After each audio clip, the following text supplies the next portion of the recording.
also on the base of culture, which is not that good, because there are things that you disagree with in your culture that does not really affect my culture. When you deal with the law, you've got to understand that the law and culture deals with the diet. And so the culture of the children of Israel, they couldn't eat certain things. They couldn't, do certain things. And this was the law for the children of Israel. Because now God makes a promise to Israel that you're going to be my children and I'm going to be your God. And so for 1718 years, man has to contest his nature, fighting to obey rules that were contrary to his character.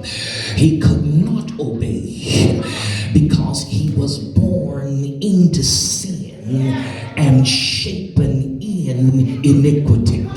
And the law brought death. Because if my nature is contrary to your rules, I'm going to break your rules. And if I break your rules, I suffer the consequence. And so what God does is he begins to search for somebody that is capable to be able to handle man, capable to be able to maneuver through the psychology of man and strengthen man to be able to resist his own nature. I would submit to you very humbly that your greatest enemy is not the devil. Your greatest enemy is you. Yes, the greatest enemy to mankind is mankind. And so the search now is in the hand of God. And so for 1718 years, God is searching for somebody that can liberate us, that could deliver us. And so he calls Adam, of course, the first of all of us. And Adam tried for 930 years, but he failed. And Seth comes along and he tries for 912 years with no success. Enos for 905 years. Canaan for 910 years.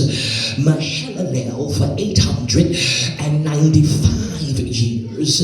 Jared for 962 years. Enoch for 365 years. Methuselah for 969 years. Lamech for 777 years. Noah for 950 years. And of course Abraham for 175 years.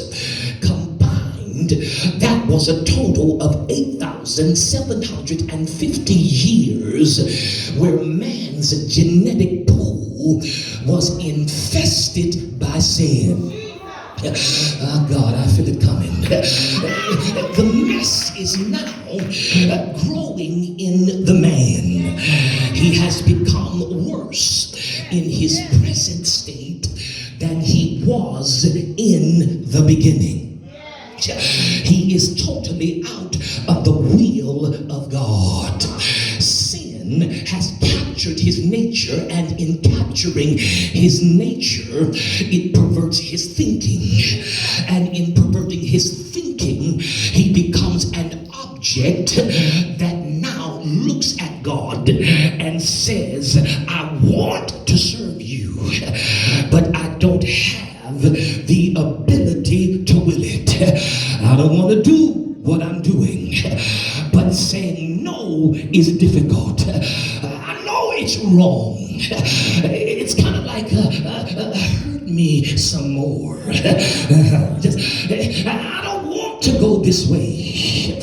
But my nature is contrary and it's totally opposite of God, and I need somebody that can deal with the real me. Can I take it just a little farther? Look your neighbor in the face and say, neighbor, what you see on the outside is not what's going on the inside. I'm parading around church.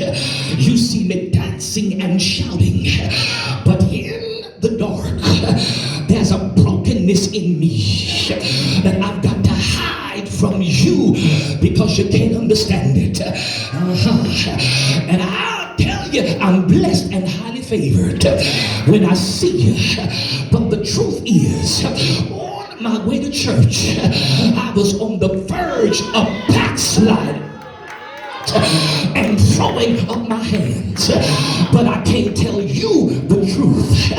I've never heard a child of God get on the mic leading prayer and say, Lord, deliver me from this lustful spirit that I have. I've never heard a child of God get on the mic and say, God, I'm a liar, I'm a whoremonger. These are the things that we keep to ourselves. But when nobody's looking, the truth will come out and we'll holler every once in a while, Lord, help me. I feel the ramifications. Hallelujah. I'll ask you to shake your neighbor's hand just 4 times tonight. Shake it for the 4th to the last time and say, in me that is in my flesh dwelleth no good thing. And if I'm going to be what God has called me to be, I need him to help me to help myself. Lift up your voice and shout hallelujah. Hold it please.